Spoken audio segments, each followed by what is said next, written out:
Hello दोस्तों, कैसे हैं आप सब। आई होप कि आप लोग सब ठीक होंगे और स्वस्थ भी होंगे। तो आज हम पढ़ने वाले हैं एशिया का भूगोल में धरातल की संरचना। इससे पहले वाले वीडियो में आपको उच्चावच के बारे में बता दिया गया है।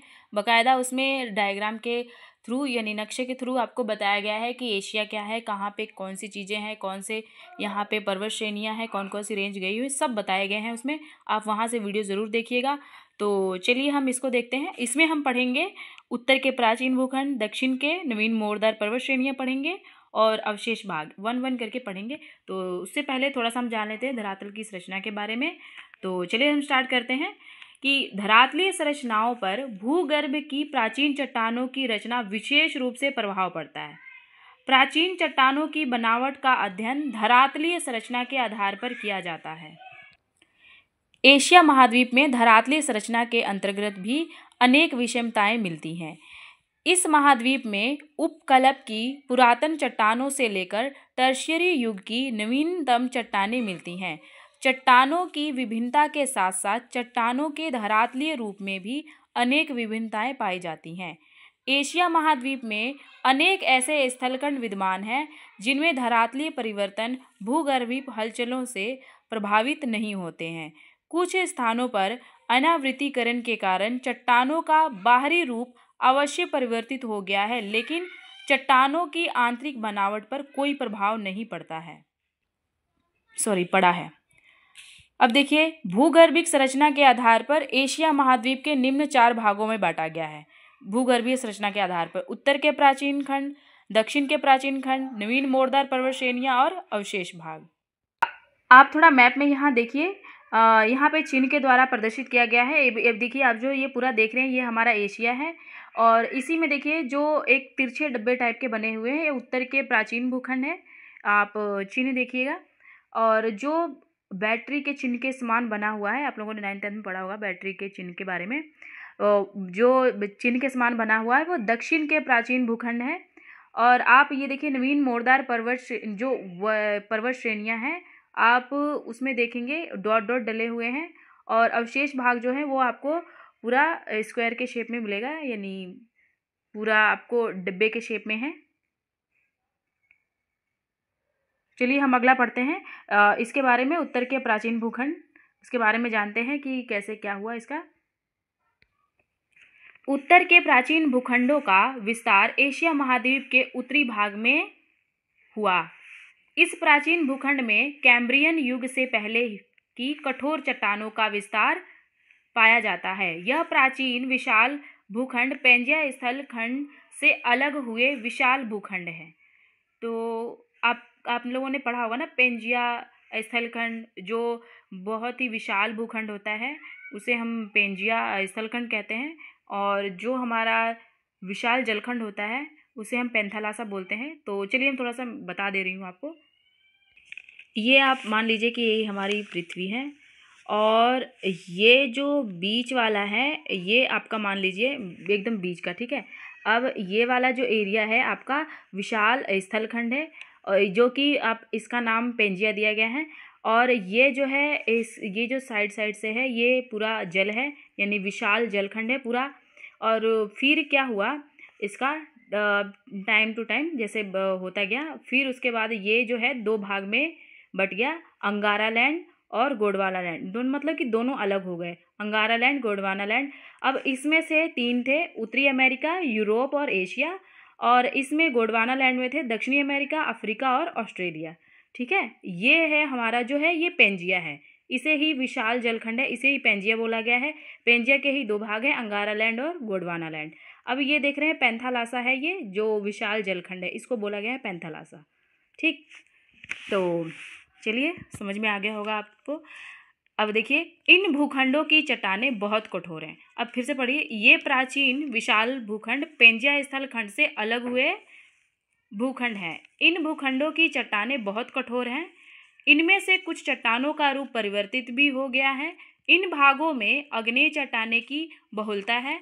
मुख्य चट्टानें नाइस, यीशिस्ट, स्लेट तथा ग्रेनाइट हैं।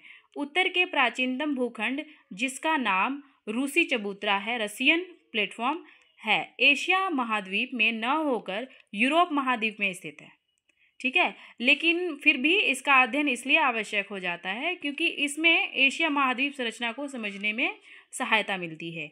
यह एशिया की सीमा से लगा हुआ है, यूरोप के बाल्टिन सागर तक विस्तृत है, इसीलिए इसके बाल्टिन शीट भी कहते हैं। अब देखिए, रूसी चबूतरा, अंगारा भूमि, चीनी मैसिफ और सार्डिनियन मैसिफ। तो आप थोड़ा इसमें आप मैप में थोड़ा देख लीजिए कि रूसी चबूतरा आप देख रहे होंगे ऊपर की साइड में, अंगारा भूमि जो आप देख रहे हैं, ये जो है आपका एकदम सीधी सीधी लाइन जो जा रही है, और चीनी मैसिफ जो है एक साथ ही दो दो लाइनें चल रही हैं, उसके पैरेलल चल रही हैं। और जो सार्डिनियन जो मैसिफ है वो देखिए पूरा ब्लैक है, मछली के शेप का जो बना हुआ है, बीच में जो दिख रहा है आँख लग रही है, नहीं वैसे तो मछली लग रही है मुझे तो चलिए अगला देखते हैं, हम पढ़ने वाले हैं अगला इसमें जो है दक्षिण का प्राचीन भूखंड। तो चलिए देखते हैं इसमें दक्षिण का प्राचीन भूखंड। तो देखिए, इसमें उत्तर के प्राचीन भूखंडों की भांति दक्षिण के प्राचीनतम भूखंड कठोर तथा प्राचीनतम चट्टानों द्वारा निर्मित है। क्या है ये जो प्राचीनतम भूखंड कठोर जो है प्राचीनतम चट्टानों द्वारा निर्मित है? यह प्राचीन भूखंड पेंजिया के टूटे हुए स्थल भूखंड है, जिन्हें गोंडवाना भूमि के नाम से, सॉरी इसे थोड़ा मिस्टेक हो गया, गोंडवाना भूमि के नाम से पुकारते हैं।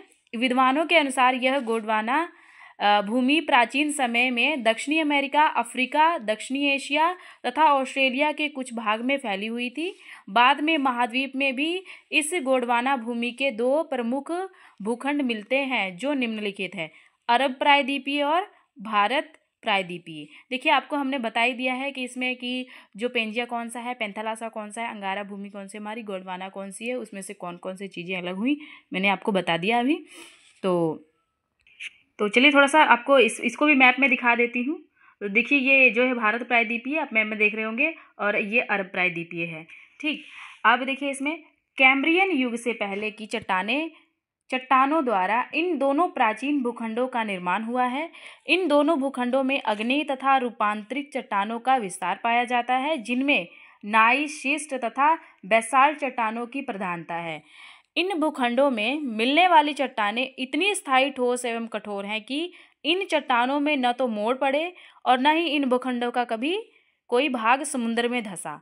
इन भूखंडों की चट्टानें इतनी स्थिर हैं कि हिमालय तथा आल्प्स जैसी विशाल पर्वत श्रेणियों के निर्माण काल के समय भी इन पर कोई प्रभाव नहीं पड़ा।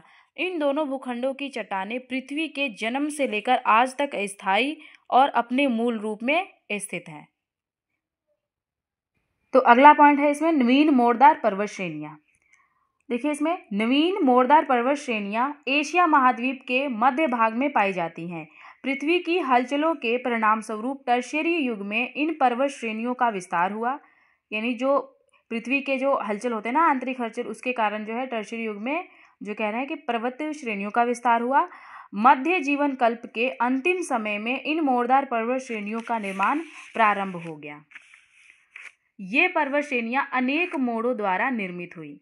इन पर्वत श्रेणियों की चट्टानों में समुद्री मलबा तथा जीव जंतुओं के अवशेष पाए जाते हैं।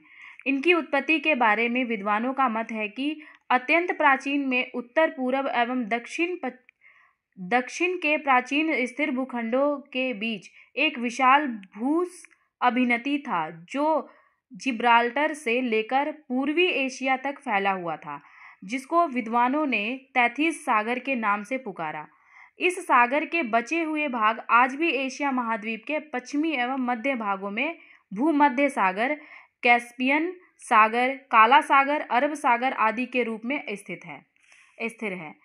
तैथिस सागर के उत्तर एवं दक्षिण के अनेक धरातलीय पदार्थ, मलबा तथा जीव जंतुओं के अवशेष करोड़ों वर्ष तक आपर्दन द्वारा सागर की तलहटी में एकत्र होते रहे।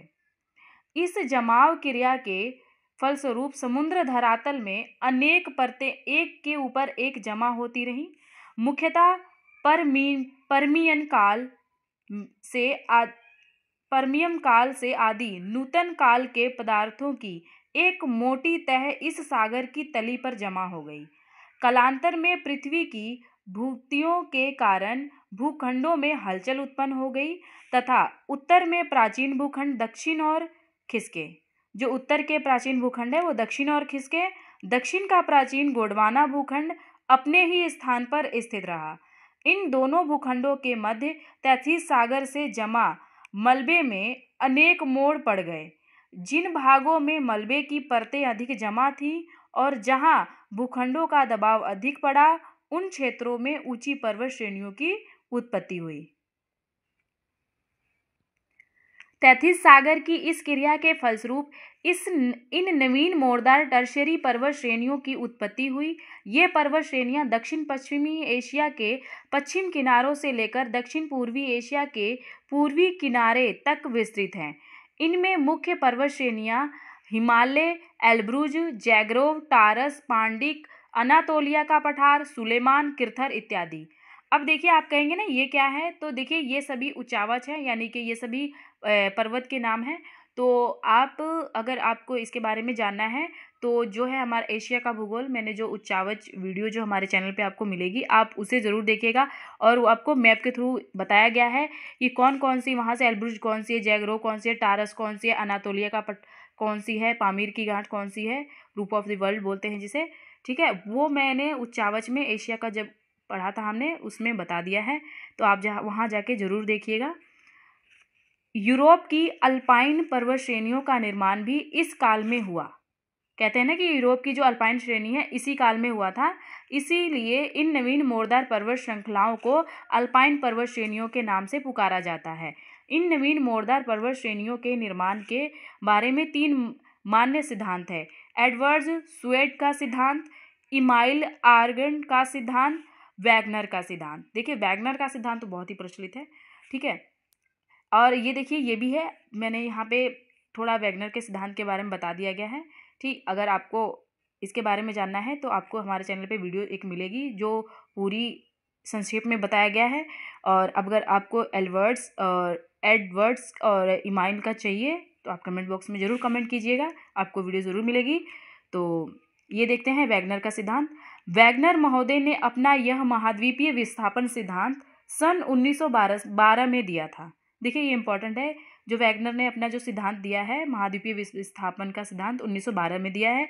वैगनर के मतानुसार पृथ्वी के इतिहास के प्रारंभिक काल में कालपुरा जीव कल्प से पूर्व विश्व का संपूर्ण धरातल एक दूसरे से जुड़ा था, जिसे वैगनर महोदय ने पेंजिया के उत्तरी भाग को लॉरेशिया शील्ड तथा दक्षिणी भाग को गोंडवाना भूमि का नाम दिया।